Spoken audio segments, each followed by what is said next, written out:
요동치고 있는 대선 전국, 대선 투표일이 32일 앞으로 다가왔습니다. 네, 대선 주자를 차례로 만나보고 있는데요. 오늘은 개혁신당 이준석 후보와 함께 만납니다. 어서 오세요. 네, 안녕하세요. 후보님 일찍이 대선 예비후보 등록하고 가장 먼저 선거운동 나섰는데 이제 32일 정도 남았습니다. 당선 이외에 다른 목표는 없다 이렇게 말씀하셨는데 목표에 가까워졌다고 생각하십니까? 갈수록 이제 개혁신당과 이준석에 대한 관심이 높아지고 특히 양당의 극한 대립이 심화되면서 이번에는 그럼 새로운 선택을 해보자라는 마음이 조금씩 늘어나고 있다 이런 생각을 합니다. 다만 결심하는 데까지는 제가 동탄 선거에서도 경험했고 많은 3세대 3지역 후보들이 겪는 것처럼 내 표가 혹시 사표가 되지는 않을까 이런 걱정하시는 분도 있고 할 텐데요. 이번에 저는 완주해서 당선되는 것이 목적이고 사표는 절대 없습니다. 보태주시는 한 표 한 표가 전부 대한민국의 개혁을 향한 여러분의 의지를 보여주는 한 표일 것입니다. 예. 근데 이번 선거만큼 변수가 많은 선거도 없을 것 같아요. 조금 전 짚어봤던 어제 있었던 대법원의 파국이 환송심 결정 이후에 이재명 후보 이제 교체를 해야 한다는 주장을 하셨는데 구체적인 이유를 좀 들어볼게요. 이게 대법원에서 어제 유죄 취지로 파기환송을 했는데요. 그 법원조직법에 보면은 하급 법원, 그러니까 대법원 이름 판단 내리면은 고등법원은 이것에 따라서 구속되어 가지고 판단을 내려야 되는 것입니다. 그렇기 때문에 판단이 바뀔 가능성이 없습니다. 새로운 증거나 새로운 증인이 나타나지 않는 이상. 그런데 이 재판이 벌써 2년, 3년 넘게 끈 것이기 때문에 새로운 거 나올 게 없거든요. 그러면은 시간 문제라는 겁니다. 그러니까 지금 우리 상황을 비유하자면요. 시한부 상황인 이재명 후보가 나와가지고 생명 연장의 꿈을 꾸는 거거든요. 저는 이거는 대한민국 미래 위해 옳지 않다. 대한민국의 미래 비전을 놓고 경쟁해야 될 대통령 선거가 어떻게 한 사람의 생명 연장을 위한 그런 선거가 되느냐. 저는 이거는 대한민국 국민들께서 어제 이재명 후보 말씀하셨던데요. 국민이 선택하는 거다. 국민이 저 사람 버려야 됩니다, 이제. 네, 저는 더 이상 이제 윤석열, 이재명의 치킨 게임 이런 것들 지속되기 위해서는 우리가 국제 글로벌 경쟁에서 과학기술 패권 경쟁 다른 나라는 이런 거 하고 있는데 왜 우린 방탄, 생명 연장의 꿈 이런 걸 지금 다뤄야 되는 겁니까? 예. 저는 이재명 대표가 본인의 뜻으로 물러나지 않는다면은 선거를 통해 가지고 정리해야 된다 봅니다. 민주당 후보 교체는 없다. 이거 선거 개입이다 이렇게 이야기를 하면서 강행 의지를 밝혔는데 만약에 이렇게 강행을 하게 된다면 어떤 시나리오를 좀 예상해 볼 수 있을까요? 지금 대법원 입장에서는 어제 판단을 내린 뒤에 민주당 의원들이 보인 반응이 굉장히 불쾌할 겁니다. 뭐 한 달 내로 어떻게 되는지 보자라든지 이건 사실상 사법부를 협박하는 거거든요. 그래서 대법원도 뭐 정해진 규정 내에서 최대한 빠른 일정으로 움직이지 않을까라는 생각하고요. 저는 민주당에 있는 분들이 이렇게 사법부를 협박하면서 한 달의 시간을 어떻게 보낼지 모르겠지만 대한민국 위에 불행한 선거가 될 것이다. 국민들이 빨리 이 중도층과 또 합리적인 많은 국민들이 이재명 후보에 대해서 추상과 같은 그런 심판을 내려야 된다는 생각합니다. 예. 그리고 오늘 한덕수 전 총리가 조금 전에 이제 기자회견하면서 출마 선언을 했는데요. 일단 그 기자회견 보셨습니까? 네, 봤습니다. 어떻게 보셨어요? 저는 뭐 한덕수 총리가 나오면서 본인은 사심이 없는 사람인 것처럼 그래서 3년만 하고 이제 물러나겠다는 취지로 말씀하신 것. 뭐 그 취지는 높게 평가합니다만 그런 리더십이 과연 지금 대한민국 국민들이 원하는 것일까에 대해서는 저는 좀 생각이 다릅니다. 왜냐하면 지금 아까 말씀드린 것처럼 트럼프와의 무역 전쟁이라든지 아니면 또 과학기술 패권 경쟁, 중국이 부상하는 상황에서 이걸 어떻게 대처할지 그래도 한 5년 정도 되는 비전을 가지고 국민들에게 소구해야 되는데 정치적인 면만 강조해가지고 3년만 난 하고 물러나겠다. 이런 것들이 그렇게 패기 있어 보이진 않습니다. 그래서 저는 한덕수 총리님이 저와는 뭐 사적인 인연도 있고 저에게 잘해주시는 분이지만은 이 비전을 놓고는 치열하게 경쟁해야 될 상황이다 이렇게 봅니다. 예. 근데 한덕수 전 총리는 계속해서 단일화 이야기를 했고 또 빅텐트 이야기를 하면서 그 축에는 이준석 후보도 여러 번 언급이 됐었거든요. 물론 한덕수 총리가 직접 언급하진 않았지만 말이죠. 그래서 이 후보님도 이제 묻지마 단일화에 능할 생각 없다 이렇게 말씀하셨는데 이 생각에는 여전하십니까? 제가 그 국민의힘의 주자 중에서도 그 과학기술이나 미래 담론을 공유할 수 있는 안철수 의원이라든지 아니면 또 행정면에서 저에게 많은 가르침을 주셨던 오세훈 시장이라든지 아니면 또 젊은 세대를 위한 아젠다를 함께 고민해온 홍준표 대표 같은 경우에는 제가 논의하고 이럴 공간이 좀 열려 있는데요. 예. 안타깝게도 지금 이제 국민의힘의 그 최종 후보군에 잔류하는 두 분 같은 경우에는 김문수 후보 같은 경우에 탄핵에 대한 이견 그리고 또 한동훈 후보 같은 경우에는 도대체 저분이 왜 정치를 하는지 알 수 없는 그런 지점이 있어가지고 소통이 어렵거든요. 근데 한덕수 총리님과는 저는 대화는 우선 해보겠습니다. 그 대화가 뭐 정치적인 담론이라기보다는 저에게 워낙 항상 잘해주셨던 총리님이고 그리고 또 정치를 하신다고 하니 어떤 뜻인지 궁금해서 제가 한번 만나 뵐 수는 있을 것 같습니다. 네. 그러나 아직 그 이상의 것을 논의하기는 좀 어렵습니다. 만약에 만나서 대화를 나눴는데 납득할 만한 이야기가 나온다면 단일화 그리고 빅텐트에 합류할 의향도 있으세요? 지금 밖에 깔려 있는 것만으로 제가 납득할 부분이 없어 보입니다. 제가 오히려 공개적으로 몇 번이나 한덕수 총리님이 왜 지금 상황에 정치를 하시겠다고 하셨는지 저는 이해하지 못하겠다. 그런 이야기를 한 것처럼 제가 뭐 훌륭한 선배님을 모시는 입장에서 제가 대화를 해볼 수는 있겠지만은 저는 단일화나 빅텐트에는 응할 생각이 없습니다. 이렇게 단호하게 말씀하시는데 계속해서 그 빅텐트 상수로 놓는 기류도 좀 보이거든요. 그 이유는 어디에 있다고 보세요? 아무래도 정치를 좀 가볍게 보시는 분들이 뭐 뭉치면 이긴다 이런 얘기를 좀 많이 염두에 두고 정치를 하시는 것 같아요. 근데 우리가 과거에 통합이란 단어가 들어간 당명을 가진 그런 당들이 항상 선거에 패배했다는 징크스도 있거든요. 미래통합당, 민주통합당, 통합진보당, 그다음에 뭐 대통합민주신당 이거는 국민들이 가치나 아닌 비전을 통한 어떤 의견을 모으는 것이 아니라 갑작스럽게 선거에 질 것 같으니까 모인 연맹체 이런 것들에는 굉장히 정치공학적이라는 판단을 하시는 것 같아요. 예. 저는 이번에도 한 달여 남은 대선을 앞두고 이런 정치공학적 움직임이 있는 것에 대해서 굉장히 국민들이 부정적으로 평가할 것이다 이렇게 생각합니다. 지난달 30일에 오세훈 서울시장 만나셨잖아요. 예. 오세훈 서울시장이 빅텐트의 가교 역할을 할 것이다 이런 관측들도 나오던데요. 제가 오세훈 시장님을 만나 뵌 것은 오세훈 시장님의 뭐 디딤돌 소득이라든지 여러 가지 훌륭한 복지 정책에 대한 관점 그리고 또 사실 오세훈 시장이 행정면에서 저에게 가르침을 주시는 게 많기 때문에 예. 이렇게 교류하는 것이지 정치적인 면에서 오세훈 시장님이 어떤 가교 역할을 하실 거란 기대는 아직 하지 않고 있습니다. 그래서 언론 해석이 좀 앞서 나간 것 같긴 한데요. 예. 어쨌든 오세훈 시장 그리고 홍준표 대표 그리고 안철수 의원 등의 훌륭한 정책 같은 것은 저희 캠프에서 또 받아들여가지고 예. 그분들의 꿈까지 이번 대선에서 실현낼 수 있도록 그렇게 하겠습니다. 예. 그리고 오늘 한 보도 보니까 그 친윤계로 분류되는 국민의힘 일부 의원들이 직접 연락을 해왔다 이런 보도가 있었는데 예. 사실입니까?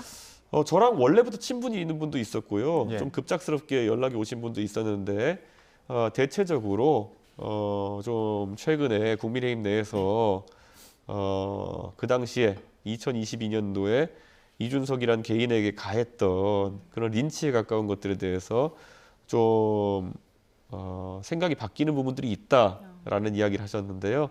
저는 그것은 중요하지 않다 생각합니다. 왜냐하면 제가 뭐 그런 옆구리 찔러가지고 무슨 사과받으러 정치하는 것도 아니고요.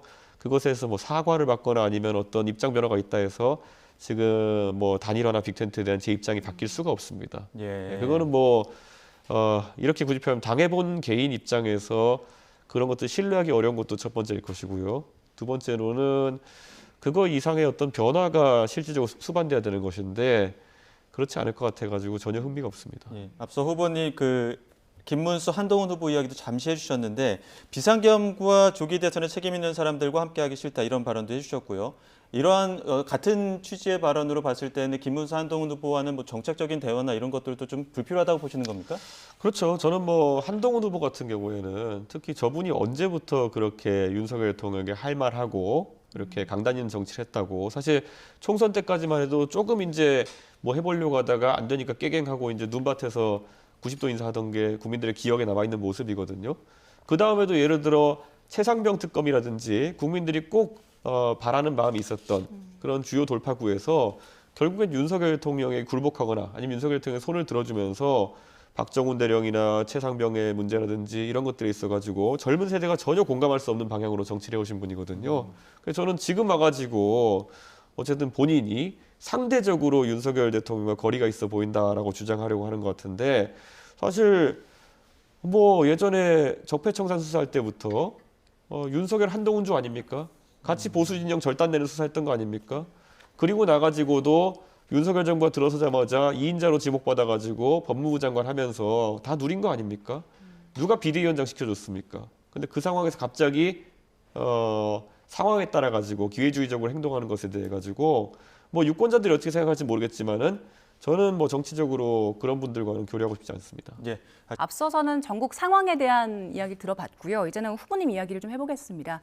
지난 총선에서 경기 화성을에서 대역전을 이뤘다 이런 평가 많이 받으셨는데 그때 승리의 경험이 이번 대선에서는 어떻게 적용할까요?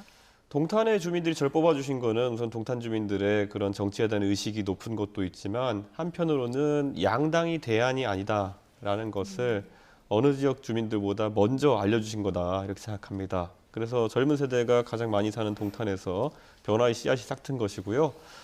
이번 대선에서도 아마 비슷한 마음이신 분들이 많을 겁니다. 지금 윤석열 통해 계엄을 통해 가지고 구보수 세력과는 완전하게 이제 절연해야 된다는 그런 시대적 변화가 있는 것이고 한편으로는 그것을 기회라고 여겨가지고 지금 국가 운영을 완전히 송두리째 난장판으로 만들고 있는 세력이 민주당이다 이렇게 생각하시는 많은 분들이 개혁신당과 같은 대안으로 눈을 돌리고 있다 이렇게 생각합니다. 예. 민주당은 이재명 대표 선대위 인선하면서 또 외연 확장하려는 모습이 있지 않습니까? 혹시 이준석 후보 같은 경우에는 선대위 구성에서 깜짝 인사나 이런 분들은 없을까요? 저희도 충분히 이미 예를 들어 기업인 출신의 그런 선대위원장이라든지 굉장히 많이 들어와 있습니다. 근데 아마 선거 과정에서 이 3자 구도가 정립되면서 그런 분들이 더 주목을 받을 것이다 이런 생각을 하고요. 적어도 저는 대한민국에서 우리 선대위가 그리고 개혁신당의 구성원들이 가장 젊은 구성원들이 함께하고 있다. 저희 개혁신당의 국회의원들이 모두 80년대생이거든요. 예. 그렇기 때문에 이런 점만 보더라도 다른 정당이 따라올 수 없는 그런 신선한 관점을 가지고 있다 이렇게 생각합니다. 이제 80년대생들 젊은 정당임을 강조해 주셨는데요. 또 반대로 좀 연륜이 있는 인사들을 영입하면 한층 더 노련해질 수 있지 않느냐 이런 이야기도 나올 것 같아요. 실제로 뭐 저희 개혁신당을 만드는 과정에서부터 항상 저에게 훌륭한 조언을 주셨던 김종인 위원장 같은 분도 계시고요. 실제로 저희 당에 지금 선대위원장 활동하시는 중에는 자치단체장 출신의 인물도 있고요. 충분히 구성이 되어 있습니다. 그리고 지금 대한민국에서 부족한 것은 젊음이지 부족한 것이 원로 정치인이 아니다라는 생각을 하고 있습니다. 그렇기 때문에 특색 있는 개혁신당만의 구성으로 저희가 돌파낼 수 있다 이런 생각을 하고요. 지금 시점에서 아마 지난 선거와 마찬가지로 20대, 30대의 역할이 어느 때보다 중요할 것입니다. 가장 대한민국을 오래 지킬, 오래 살아갈 그들의 판단이 개혁신당으로 향할 때 다른 세대에서도 이제 변화가 태동할 것이라 봅니다. 네, 후보님 지난 총선에서 화성을은 이제 민주당 표밭이었지 않습니까? 예. 전통적으로 봤을 때 거기서 동탄 모델을 적용해서 승리를 하셨는데 민주당을 대하는 어떤 전략이라고 할까요? 이런 것들도 있을까요? 혹시 지금 방송 보시는 분 중에 과거 민주당을 좋아했던 이유가 노무현 대통령의 그런 결기라든지 아니면 손해보더라도 도전하는 모습이라든지 이런 것이었던 분이 있다면 과감하게 좀 여쭙고 싶습니다. 지난 몇 년간의 정치 행적을 봤을 때 본인을 방탄하기 위해 가지고 노력하는 이재명 대표의 모습과 그리고 필요할 때는 아주 무모한 도전이라도 하고 권력에도 맞서고 그렇게 하는 이준석의 도전이 어느 것이 좀 더 노무현 대통령의 모습과 가까웠느냐 이런 생각을 하거든요. 동탄의 주민들은 당연히 이준석이 더 노무현 대통령의 모습과 가깝다고 생각했기 때문에 예. 동탄에 있는 그 노무현 대통령을 좋아했던 연성민주당 지지층들이 이재명 대표가 추천한 후보가 아니라 저를 골랐던 것이라고 저는 생각합니다. 그렇기 때문에 저는 민주당이 어제 오늘 보이는 모습만 봐도요. 그런 원리 원칙 그리고 또 때로는 손해보더라도 바른 길을 가려는 모습을 보였던 그런 노무현 대통령의 모습과 많이 어긋나 있다. 뭐 때문에 그렇겠습니까? 지금 결함이 많은 후보를 어떻게든 밀어 올려야 되는 그런 당내의 전체주의적인 분위기 때문에 그렇게 하고 있다 생각하는데요.